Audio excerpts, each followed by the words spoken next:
to the public or the press. Why? Because I have some men and women that are doing certain operations out there that we need to keep quiet, just by the sheer nature of what they're doing or the technology that you're using. And we have to assume that Mr. Connelly has access to you, the media, social media, and other outlets, so he could be watching as well. So I'm not going to get into the details of all our investigation or search. What's important to know is that we have a lot of resources out here, and we have had a lot of resources out here from day one. The last known credible sighting we had was on the 4th of November at 10:15 a.m. when he was captured on a camera from a doorbell in the backyard of someone's residence. So that's really all we have had to go on since then. However, as of that date, we were able to seize a lot of his items that he was using to survive in the wilderness and in this dense wooded and swamp area. That's very crucial because we got things like water, sleeping bag, clothing, identification, a number of other things that I can't get into. But it was stuff that he really needed to be able to survive in the elements. And with the cold and the wet, I'm sure it's been very difficult for him out there, as it has been for the men and women in my office and all these other agencies that I'm going to acknowledge here in a minute that have been out day in and day out. So we need to remember, one, he is dangerous. We are out here because of the alleged crimes that he committed. One against Patricia, his grandmother, who he allegedly killed. For no reason whatsoever that we've been able to find out, other than, she was helping him. She was enabling him, if you will, and supposedly stopped it. And that's what we believe caused him to do this heinous crime against her. Why he would do that, other than that, we don't know. That is part of the ongoing investigation. So if nothing else, this is about bringing him to justice to answer for that crime. But also, I don't want to forget my deputy who tried to peacefully apprehend him in a public restaurant. And Mr. Connelly chose to stab my deputy. Very unfortunate, but we haven't forgotten that as well. So that's what this is about, is bringing him peacefully in, and we want him to do that. Assuming that he might be listening to this, I'm going to encourage him to do the right thing. Think about what he did to his grandmother. Think about how she loved him and how he needs to come in and turn himself in peacefully and be held responsible for his actions. Because if he's still living, we don't know, because we haven't had a sighting since the 4th at 10:15 a.m. It is in his best interest, as well as ours, because with my men and women and all these other agencies that are out there day in and day out, this is very rugged terrain. It is very easy for them to get hurt as well. It's very labor intensive, and it's very exhausting on everyone involved. So first and foremost, we want to have a peaceful resolution. We're going to do everything on our end to make sure that happens. I do want to acknowledge the men and women who have been putting forth such effort, and I'm going to name the agencies, and I hope I haven't forgotten any of them. So first and foremost, my office, the men and women of my office that have been in here day in and day out, I can't thank them enough for their hard work and dedication. Craven County Emergency Management, the Moore County Sheriff's Office, the Martin County Sheriff's Office, the Beaufort County Sheriff's Office, the New Bern Police Department, the Vansboro Police Department, the North Carolina State Bureau of Investigation, the Federal Bureau of Investigation, the North Carolina State Highway Patrol, the U.S. Marshal Service, the North Carolina Wildlife Resource Commission, the U.S. Coast Guard, the North Carolina Department of Corrections, and, of course, the Vansboro Volunteer Fire Department, who has enabled us and let us use their parking lot and this facility to run our operations out of. This is going to be continuing to do an ongoing intensive search until we have exhausted all resources. I will tell you, our search efforts here have not brought up anything substantiated until since November the 4th. So we will be broadening searches. More than likely, it's going to turn into a nationwide manhunt. That's why you see a lot of federal agencies here. So first and foremost, we look to bring peaceful resolution, but I want the men and women of my office and all these agencies to know how much I appreciate it, how much the good citizens of Craven County appreciate it. We have gotten overwhelming support from the folks of Craven County and surrounding counties, and I can't thank them enough. And once again, there's a lot of things we can't go into, but when you talk about the hundreds of buildings that we have cleared, the vehicles, the residents that we have gone in and personally cleared to make sure that they are safe, and that Mr. Connelly is not in. It's been very labor intensive, so a lot of things the public do not see what's going on behind the scenes, as well as the 700 plus acres. The public does not see us in there. You've seen the helicopters, you've seen the aircraft, you see the marked patrol cars. There's a lot of other moving parts, some of which we can get into, a lot of it we can't. But I can just assure the public we are doing everything within our disposal. The Federal Bureau of Investigation's here doing the same. The State Bureau of Investigation and all the agencies that I named on have been outstanding here around the clock to help us. Once again, our goal is to bring peaceful resolution, and we are going to continue our search efforts even as it takes us out of this area. So with that said, I'm going to be able to take a few questions, and then I need to get back to it. Absolutely. Is there any chance that you would be able to elaborate on that, the motive you were talking about? You said the grandmother may have been enabling his behavior previously, and you guys suspect that she might have stopped doing that. Can you elaborate on what that behavior is? Yeah, I would say he was living with her. He did not have a job, and so basically he was living off her expenses. Gotcha. Sheriff Hughes, can you give us a timeline of the credible sightings of Dominic Connelly? Well, we got quite a few right after he stabbed my deputy because we were, he did get a good jump on us, but we were able to find articles as we brought in drones, canines from not only my county, Department of Corrections, multiple agencies, our air support. So we started finding his articles, but he did have a very good jump on us. He is familiar with the area.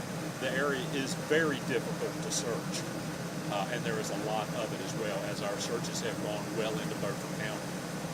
So then the last one, like I said, was November 4th at 10:15. We captured it off of a camp. So that's kind of where we are. We have not had any since then. And I can assure you it has not been for a lack of us not looking or technologies that we have deployed in the area. Sheriff, you mentioned his grandma being able to help him. Do you guys at this time think there is anyone else possibly helping Connelly continue his escape from you guys? Yeah, I hear a lot of rumors that, people are helping him. How else could he go this long without some sort of help? We haven't ruled that out. I mean, that's part of the investigation. We're looking at that. We are following hundreds of leads that we get in every day. Many are from out of state, so we have U.S. Marshals, FBI, other agencies working on those. But yeah, I mean, every lead that we get, we follow thoroughly. And like I said, we get a lot of them every day. I would dare say probably at least 100 a day of potential sightings that come from all over the United States, as well as Craven County. They're in the county here, we check on them. If they're out of state or out of county, we have the respective jurisdiction check on them.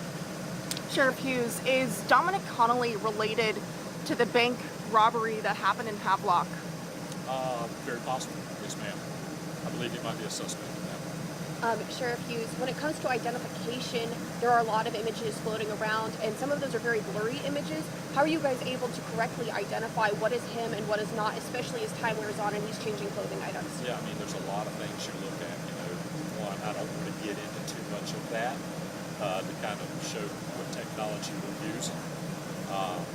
But we have technology, once we get an image that we're able to run it through maybe a certain software program, or certain mannerisms that he might have, or things that we look at, in addition to facial features, maybe the way he walks, what he's wearing.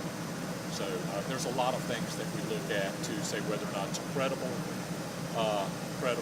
sighting or not.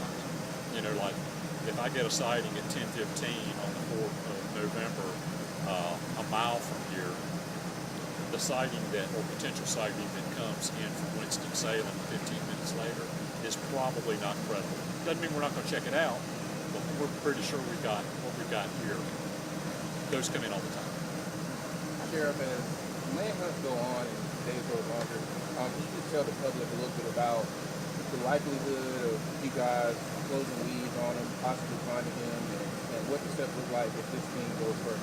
Yeah, as the time goes on, to keep this momentum for a very extended period of time here, we're getting to the point where we feel that we have cleared this area really well. I mean, if you just look at the resources we've had here every day since he stabbed my deputy. So our search pattern will start to broaden. As it broadens into other jurisdictions, those jurisdictions will take the lead on it.